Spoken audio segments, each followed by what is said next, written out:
نوشابه کوکاکولا بیش از اون که فکر میکنید قدرت داره. تا زمانی که باش کار نکنید باورتون نمیشه. اگر به موهاتون آدامس چسبیده، مو رو بذارید داخل کاسه، یه مقدار نوشابه بریزید، بعد از چند دقیقه آدامس به راحتی از مو جدا میشه. یه مقدار خمیر دندون، یه مقدار نوشابه بریزید داخل بطری، حسابی تکون بدید و اسپری کنید روی شیرالات. میبینید که تمام لکه‌های آب از بین میبره. برای اینکه آینتون حسابی بدرخشه، از سرکه و نوشابه استفاده کنید، اسپری کنید روش و بعد میبینید که چقدر براق و نو شده. از نوشابه و مایع لباسشویی برای از بین بردن کپک استفاده کنید و برای تمیز کردن چربی آشپزخونه از مایع ظرفشویی و نوشابه روی نقاطی که چربی داره بریزید و بعد با دستمال پاک کنید و تر و تمیز میشه.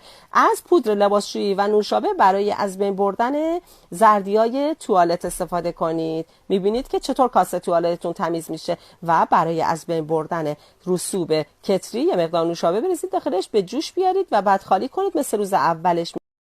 لایکی